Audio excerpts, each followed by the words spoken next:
الحمد لله وحده والصلاة والسلام على من لا نبي بعده أما بعد فأعوذ بالله من الشيطان الرجيم بسم الله الرحمن الرحيم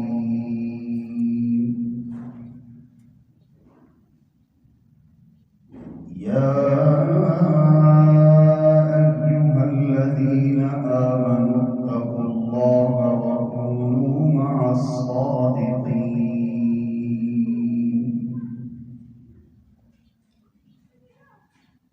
وقال تعالى في مقام آخر يا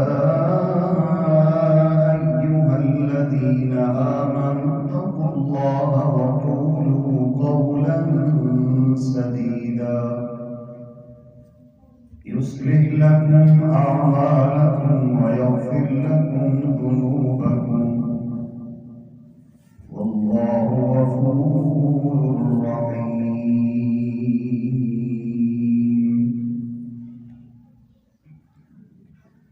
وقال النبي صلى الله تعالى عليه وسلم كل بني آدم خطاء وخير الخطائين التوابون وقال النبي صلى الله تعالى عليه وسلم طوبى لمن وجد في صحيفته استغفارا كثيرا صدق الله مولانا العظيم وبلغنا رسوله النبي الكريم ونحن على ذلك لمن الشاهدين والشاكرين والحمد لله رب العالمين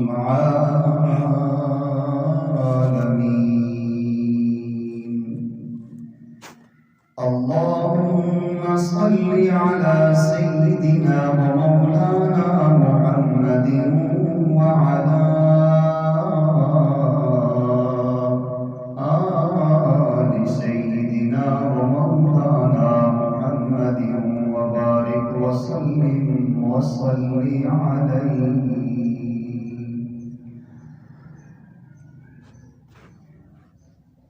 اللہ جل جلالہ کی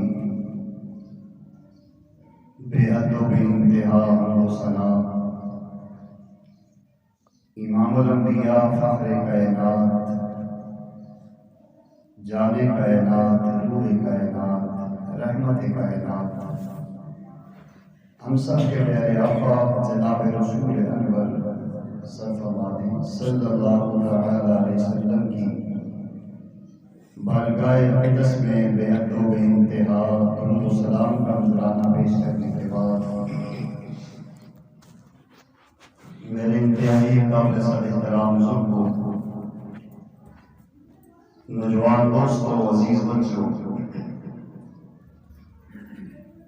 اللہ جل جلالہ کی رحمتوں سے، بخششوں سے اور خاص مہربانیوں سے مالا مال ماہ مبارک رمضان شریف بالکل سایہ فگن ہونے لگا ہے۔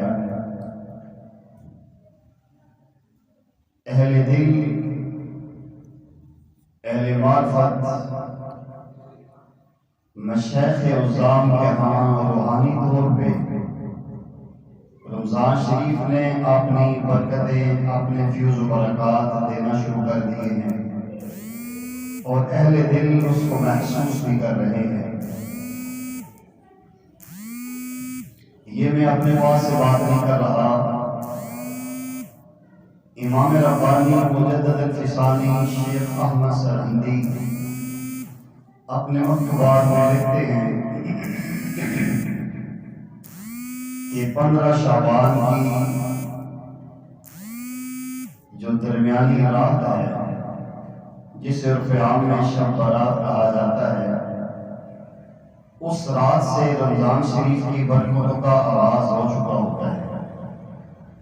جس طرح سورج کے نکلنے سے پہلے اس کی کرنیں بتلاتی ہیں کہ سورج آنے والا ہے، اسی انداز میں رمضان شریف سے پہلے شعبان کی آخری ساعتیں بتاتی ہیں کہ رمضان شریف بالکل پہنچ چکا ہے۔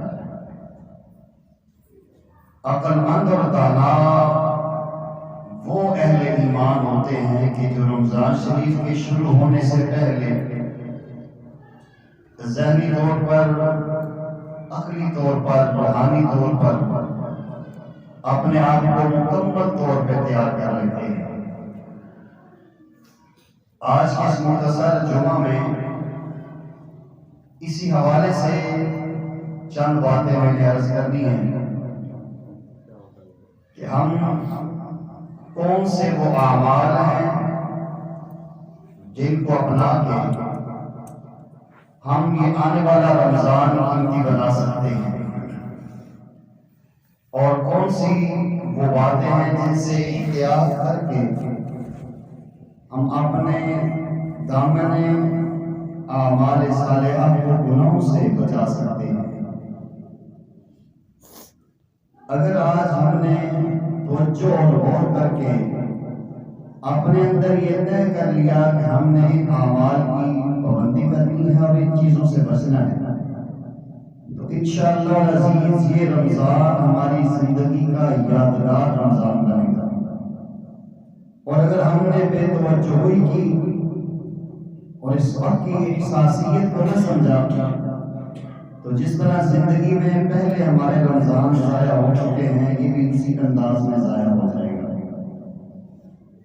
یہ جو وقت ہے یہ اتنی قیمتی اللہ کی نعمت ہے، اس کا ایک ایک لمحہ یا ہماری جنت بنا رہا ہے یا ہماری جہنم کو بنا رہا ہے۔ ایک ایک لمحہ ہمیں اللہ کے قریب کر رہا ہے یا اللہ سے دور کر رہا ہے۔ ہر بندہ اگر سنجیدگی کے ساتھ اپنے اندر غور کر کے دیکھے تو ہر بندے کا دل اسے بتا رہا ہے کہ تم اللہ کے کتنے قریب ہو رہا ہے یا تم اللہ سے کتنا دور ہو رہا ہے۔ سب سے پہلے صحابہ کرام کے اقوال میں ہم دیکھتے ہیں، صحابہ کرام فرماتے ہیں کہ ہمارے آقا کریم صلی اللہ علیہ وسلم کے معمولات بہت سارے تھے نیکیوں والے، لیکن رمضان شریف جب شروع ہوتا تھا تو اس سے پہلے جو نبی علیہ السلام کے 3 زیادہ معمولات تھے وہ رمضان میں مزید بڑھ جاتے تھے۔ ہم کوشش کریں کہ ان 3 اعمال کو آج ہی سے ہم آغاز کریں تاکہ جب رمضان شریف کا ماہ مبارک شروع ہو تو ہماری بیس اور بنیاد بن چکی ہو۔ سب سے پہلا عمل صحابہ کرام فرماتے ہیں کہ نبی علیہ السلام نماز کا بہت زیادہ اہتمام فرماتے تھے، اور آپ صلی اللہ علیہ وسلم کی وہ عبادات آج ہم جیسے انسانوں کی طرح نہیں ہوتی تھی۔ آپ کی رمضان کے علاوہ بھی عبادات میں بہت زیادہ مشقت اور بہت زیادہ محنت ہوتی تھی۔ حدیث کے اندر آتا ہے کہ پیارے آقا کریم علیہ السلام ایک ایک رکعت میں کئی پارے قرآن کی تلاوت کر دیتے تھے، حتیٰ یتورمت قدماہ، کہ یہاں تک کہ آپ کے پاؤں میں ورم آ جاتا تھا۔ یہ رمضان کی عبادت نہیں ہے، رمضان کے علاوہ غیر رمضان میں آپ صلی اللہ علیہ وسلم کی عبادت اتنی زیادہ مشقت والی ہوتی تھی۔ صحابہ فرماتے ہیں کہ رمضان میں نبی علیہ السلام کی عبادت اس سے زیادہ بڑھ جاتی تھی۔ تو آج ہم غور کر کے دیکھیں کہ کیا ہماری عبادات میں وہ دل جمی یکسوئی ہے؟ اللہ جل جلالہ نے 5 وقت کی 5 نمازیں ہمارے پر فرض کی ہیں، تو کیا ان 5 فرضوں میں، ان کے نوافل اور سنن میں ہمارا اہتمام خشوع خضوع ہے یا نہیں ہے؟ یہ تو وہ عبادات ہیں جس کا اللہ نے ہم سے حساب لینا ہے، اور فرماتے ہیں کہ لا صلاۃ لحضور القلب، اللہ کے سامنے میں وہ نماز ہی نہیں جو دل سے نماز نہ پڑھی جائے۔ دل سے جو انسان نماز پڑھتا ہے وہ ایسی نماز ہوتی ہے کہ ان الصلاۃ تنہی عن الفحشاء بے حیائی اور ناشائستہ باتوں سے روکتی ہے۔ آج ہم جتنے یہاں بیٹھے ہیں، یہ جتنی میری مسلمان بہنیں اسپیکر پہ میری آواز سن رہی ہیں، ایک لمحے کے لیے اپنے اندر جھانک کے دیکھیں اور اپنے اندر سے پوچھیں کہ کیا میری عبادات دل اور حضور قلبی سے ہوتی ہیں، یا ساری دنیا جہاں کے خیالات میری نماز میں آ جاتے ہیں۔ رمضان کے علاوہ اگر ہماری یہ کیفیت ہے تو ہم بڑی مشکل سے جا کر رمضان میں عبادات کے رخ کو سیدھا کریں گے۔ تو سمجھداری اور عقل مندی یہ ہے کہ ہم رمضان شروع ہونے سے پہلے ہی اس کی پریکٹس کریں اور اپنی عبادات کو دل سے پڑھیں۔ یہ آپ نے بھی عام طور پہ سنا ہوگا کہ جو بندہ دل سے دعا کرتا ہے جسے دعا قبول ہوتی ہے، یار یہ بندہ دل سے کام کرتا ہے، اس کے کام میں خوبصورتی آتی ہے، یہ فلاں نے دل سے بات کی ہے۔ کہتے ہیں کہ جو بات دل سے نکلتی ہے پر تو نہیں قوت پرواز ضرور رکھتی ہے۔ یہ دل جسے ہم نے سمجھا ہی کچھ نہیں، یہ سارے جسم کا مرکز ہے، بادشاہ ہے۔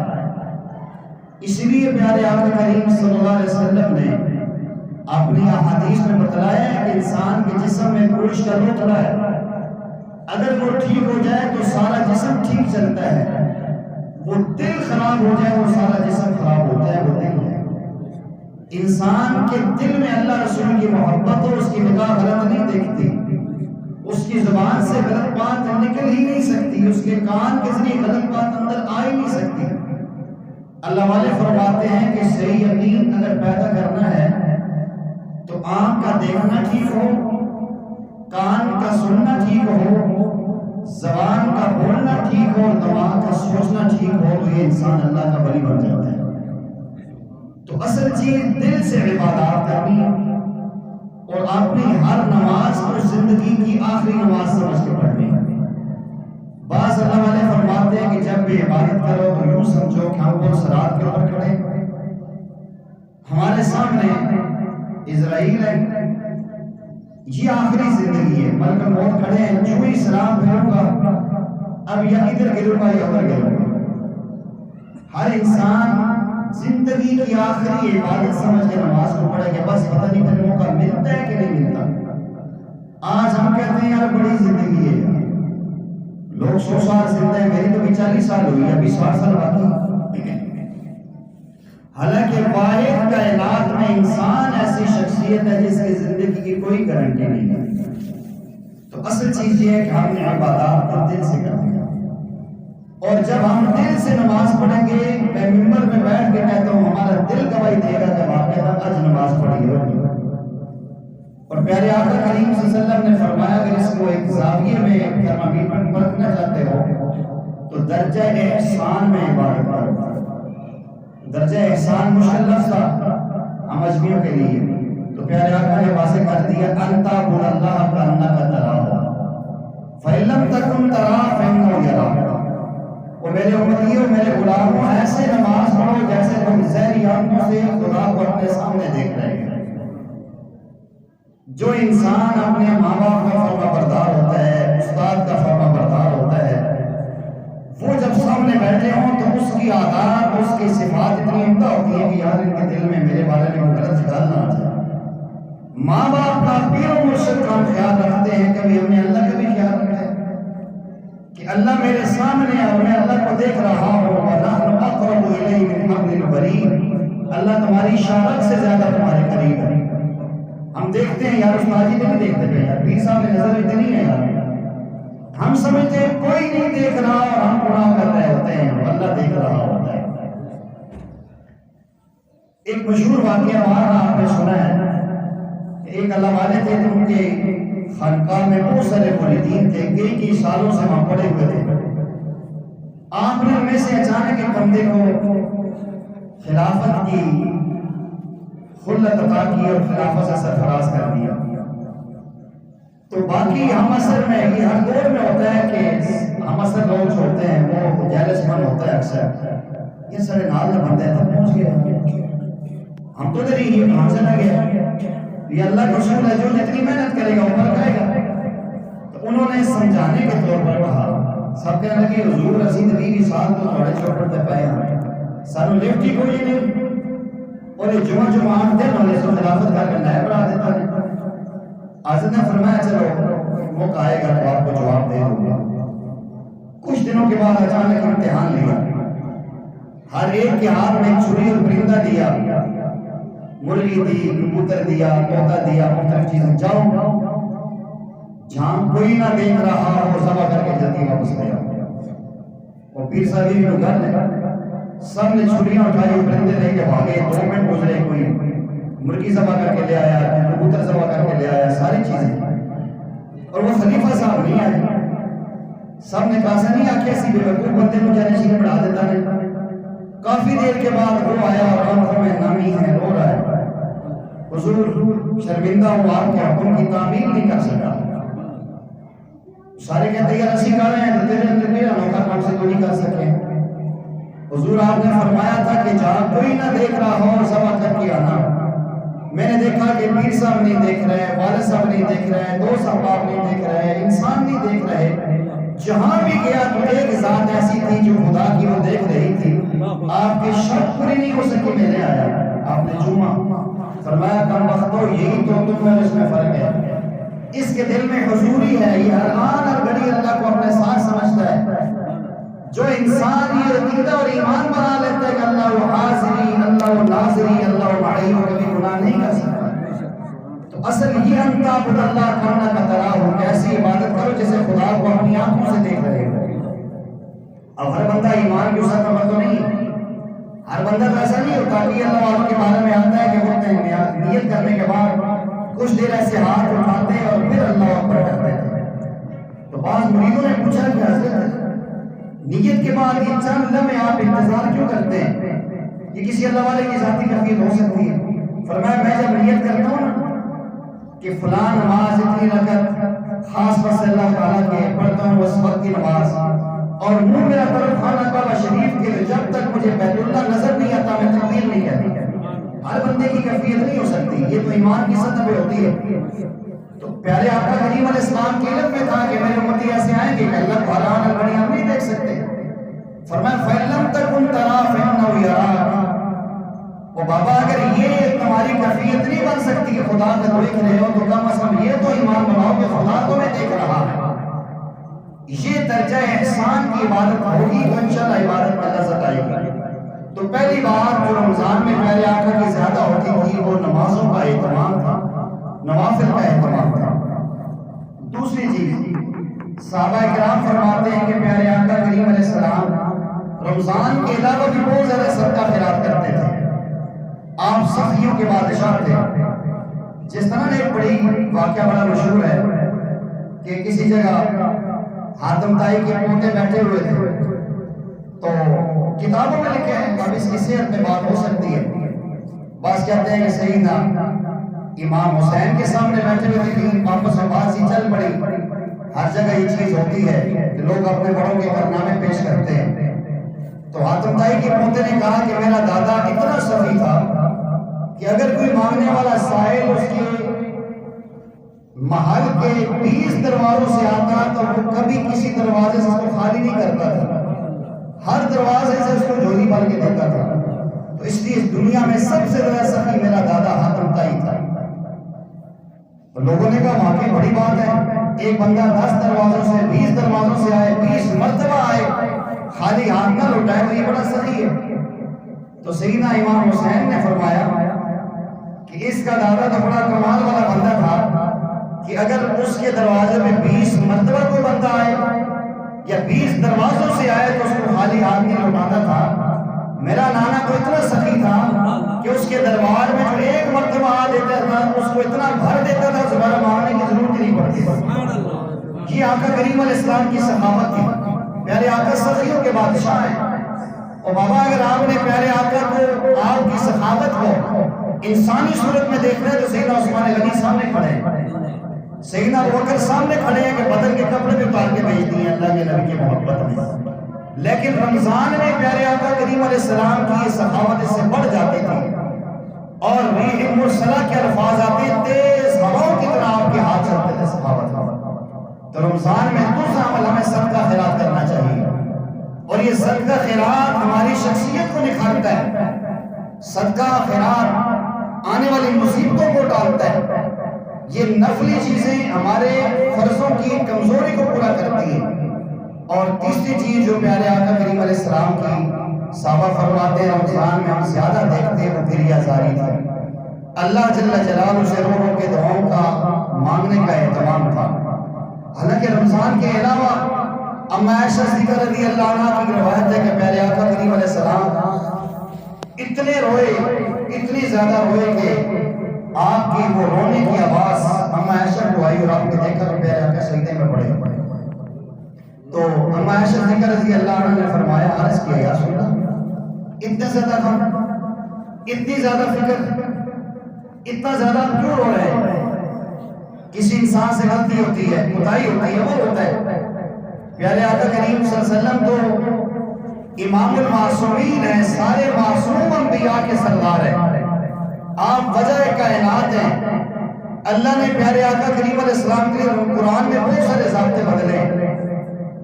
ایک ضابطہ جو عجیب ہے، سورہ فتح کے شروع میں اللہ فرماتے ہیں اِنَّا فَتَحْنَا لَكَ فَتْحًا مُبِينًا، ہم نے آپ کو فتح مبین عطا فرمائی ہے، لِيَغْفِرَ لَكَ اللَّهُ مَا تَقَدَّمَ مِن ذَنبِكَ وَمَا تَأَخَّرَ، کہ ہم نے آپ کے اگلے پچھلے چھوٹے بڑے سارے گناہ معاف کر دیے۔ یہاں علماء نے لکھے ہیں کہ پیارے آقا سے تو گناہ ہوئے نہیں ہے، کبھی گناہوں سے پاک ہوتا ہے۔ اللہ جل جلالہ اس آیت میں بتانا چاہتے ہیں کہ خدا نہ خواستہ اگر خیر اولا کسی عمل کو گناہ بھی سمجھتا ہے، ہم نے آپ کو بخشا بخشایا دنیا میں لایا ہے۔ پیارے آقا نے فرمایا کہ عائشہ کیا میں اللہ جل جلالہ کا شکر گزار بندہ نہ بنوں، جس اللہ نے مجھے رحمت کائنات بنایا ہے، جس اللہ نے مجھے انا سید ولد آدم یوم القیامہ سارے انبیاء اور ساری انسانیت کا سردار مجھے بنایا۔ فرمایا میں آدم کی نسل میں سب کا سردار ہوں، وہ بھی یدی لواء الحمد، قیامت کے دن میرے ہاتھ میں اللہ کی حمد کا جھنڈا ہوگا، قیامت کے دن مقام محمود پہ میں محمد بیٹھا ہوں گا۔ اور فرمایا کہ اللہ جل جلالہ نے مجھے وہ بنایا کہ اول الشافع و مشفع، اللہ کے دربار میں سب سے پہلے سفارش میں کروں گا، اور میں وہ کائنات کا انسان ہوں کہ اللہ نے میری سفارش کو قبول کرنا ہے۔ اتنی بڑی اعزازات اور نعمتوں کے باوجود پیارے آقا صلی اللہ علیہ وسلم کے بڑھا کے دعائیں مانگ رہے ہیں۔ ہمیں زیادہ سوچنا چاہیے، کم از کم یہ 3 اعمال کو ہم شروع کریں، عبادات میں جستجو پیدا کریں، صدقہ خیرات کا جذبہ رکھیں، اور اللہ جل جلالہ سے رو رو کے مانگیں۔ حدیث کیا آتا ہے، اندر آتا ہے کہ جس انسان نے اللہ سے دعا مانگی اور خوف خدا سے اس کے آنکھ سے مفعول مکھی کے سر جتنا آنسو نکل گیا، اس بندے کا جہنم میں جانا اتنا مشکل ہے جتنا بکری کے تھنوں سے نکلے ہوئے دودھ کا واپس جانا مشکل ہے۔ ہم خوف خدا پیدا کریں اور رمضان شریف کی تیاری کر کے جائیں۔ بہت ساری مثالیں آپ کے سامنے، لوگوں کی شادی ہوتی ہے، دولہا کتنی تیاری کرتا ہے، دلہن کو کتنا وہاں پہلے تیاری شروع ہو جاتی ہے۔ لوگ عمرہ پہ جاتے ہیں، کتنے پہلے تیاری، سوٹ بنتے ہیں، احرام لاتے ہیں، پاسپورٹ لیتے ہیں، بیگ لیتے ہیں، ہر چیز لیتے ہیں۔ دنیا میں بھائی بتاؤ کوئی ایسا عمل ہے کہ اس کے کرنے سے پہلے تیاری نہ ہو؟ کیا خیر ہے جی بڑے دن ہیں، اگلے ہفتے جمعہ دن میری فلائٹ ہے، رات کی تیاری کر لیں سب؟ کبھی ایسا ہوا؟ کئی ہفتے پہلے ہم تیاری کرتے ہیں عمرہ کے لیے، حالانکہ زندگی میں ایک دفعہ آتا ہے، اللہ پاک جس کو نوازے بار بار بلاتے ہیں۔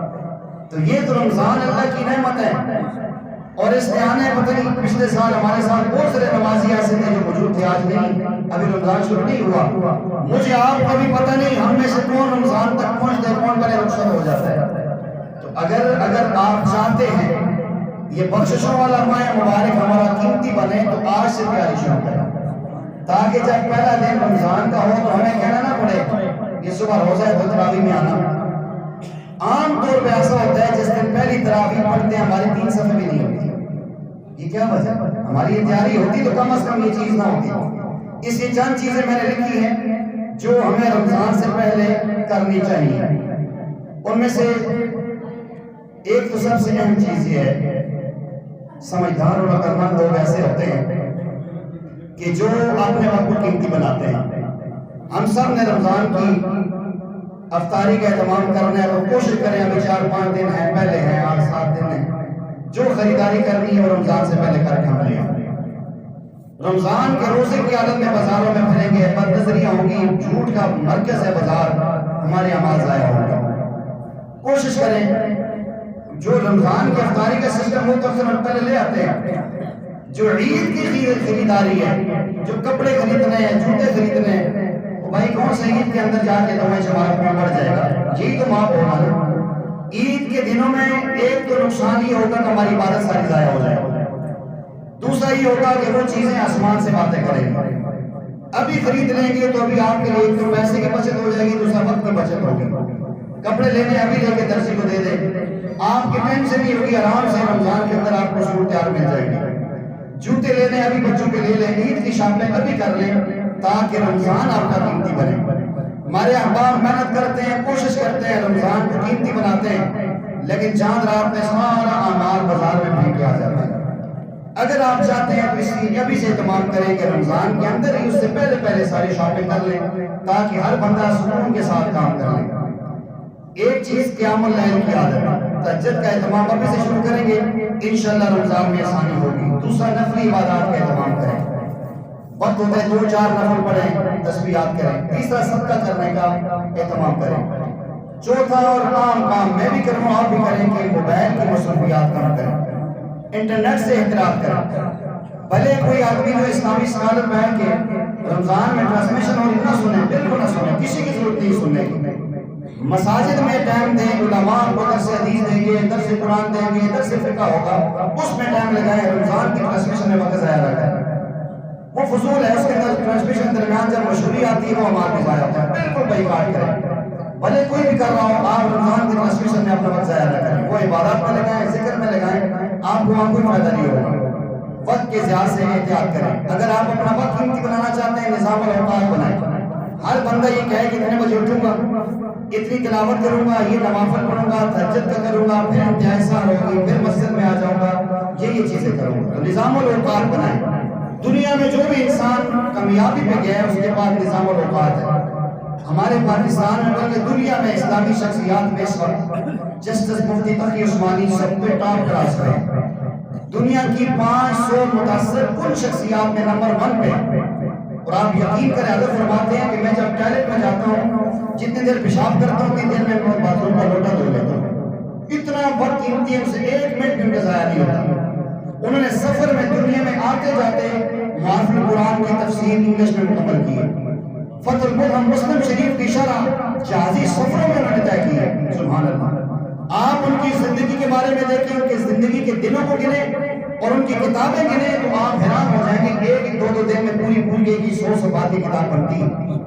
انہوں نے اپنے وقت کو قیمتی بنایا، تو اپنے وقت کا نظام الاوقات بنائیں اور طے کریں کم از کم ہر بندہ، ہر مسلمان بھائی اور بہن 3 پارے تلاوت قرآن کے روزانہ کریں، کم سے کم 3 کا اہتمام کریں گے تو انشاءاللہ 1 تو ہوگا۔ بعض ایسے لوگ بھی ہیں کہ جو 10 پارے روز کی تلاوت کرتے ہیں، 3 پارے روزانہ کریں گے، 3 قرآن آپ کے الحمدللہ ختم ہو جائیں گے۔ بچوں سے صدقہ دلوانے کا ایک عادت بنائیں، مسجد میں زیادہ ٹھہرنے کا اہتمام کریں۔ ہم سحری افطاری میں آتے ہیں تو سحری کی جو ہی سلام کرتے ہیں بعض لوگ حدیث بھی نہیں سنتے، حالانکہ ہم ماشاءاللہ ہمارے وہ نمازی سال کے 12 مہینے حدیث سنتے ہیں۔ 5 منٹ حدیث کا درس ہوتا ہے، آپ تجربہ کر لینا، جو ہی سلام پھرے گا نماز سے پہلے بھاگتے ہیں، یا چھڑا نہ جائے۔ اور بھائی ساری زندگی ہم نے سونا ہے، ان آنکھوں کو جگا دو دنیا میں قبر میں آرام کرنا۔ ہم جلدی بھاگ کے جائیں گے، کون سے فون جا کے نیند ہمیں آ جائے گی، یہ شیطان ہمیں ٹکنے نہیں دیتا۔ زیادہ مسجد میں وقت گزاریں، زور کے بعد یہاں کلاس روز میں بیٹھیں، مغرب کے بعد نوافل کا اہتمام کریں، عشاء کے بعد خلاص قرآن میں بیٹھیں، مسجد میں زیادہ ٹھہرنے کی جو ہے کہ کوشش کریں، کھانے پینے کی مقدار کم کریں اور اسی انداز میں نفلی نمازوں کا اہتمام کریں۔ جو نیند کے اوقات ہیں ابھی سے کم کریں، ابھی عادت بنائیں گے انشاءاللہ نیند کی کمی ہو جائے گی۔ اور جو ہمارے اہل خانہ ہیں، بیوی ہیں، بچے ہیں، بیٹیاں ہیں، بہو ہیں، ان کی رمضان کے حوالے سے ذہن سازی کریں۔ وہی رمضان سال میں ایک مرتبہ آتا ہے، ہماری مسلمان بہنیں پکوڑے بنا کے، سموسے بنا کے، ہمارے چاٹ بنا کے ان کو عبادت کا وقت نہیں ملتا۔ ابھی سے میری مسلمان بہنیں کوشش کریں چاول چنے لوبیا ابال کے رکھ لیں، فریج میں رکھ لیں، تاکہ جب آپ کو بنانا ہو تو 10 منٹ میں آپ کا چاٹ تیار ہو جائے۔ سارا دن آلو اور چاٹ اور ہمارے لوبیا ابل رہا ہے، ہماری بہنیں قرآن کی تلاوت سے محروم ہیں، ان کی ذہن سازی کریے، ہماری ضروری ہے اور ہمارا حق بنتا ہے۔ اور سب سے اہم چیز ویسے بہت ساری رمضان کے روزوں کے حوالے سے مسائل کی واقفیت رکھیں۔ عصر کے بعد ہم یہاں مسائل کا حلقہ لگاتے ہیں، ہماری مسلمان بہنیں ان کو بھی اور خود بھی رمضان کے روزوں کے حوالے سے مسائل سمجھیں۔ ہمیں افطاری کا نہیں پتا، سحری کا نہیں پتا، یہ خاص قیمتی لمحات ہیں۔ ہم الحمدللہ ہر سال کوشش کرتے ہیں آپ کی مسلمان بہنوں بیٹیوں کے لیے، الحمدللہ 18 سال سے ہمارا مدرسہ چل رہا ہے۔ آپ جو بھیجنے والے خوش نصیب ایسے بھی ہیں جن کی بیٹیاں عالمہ بن کے بیٹھ چکی ہیں، اور ایسے بھی ہیں جنہوں نے آج تک مدرسے کا منہ ہی نہیں دکھایا گھر والوں کو، یہ خدا پوچھے۔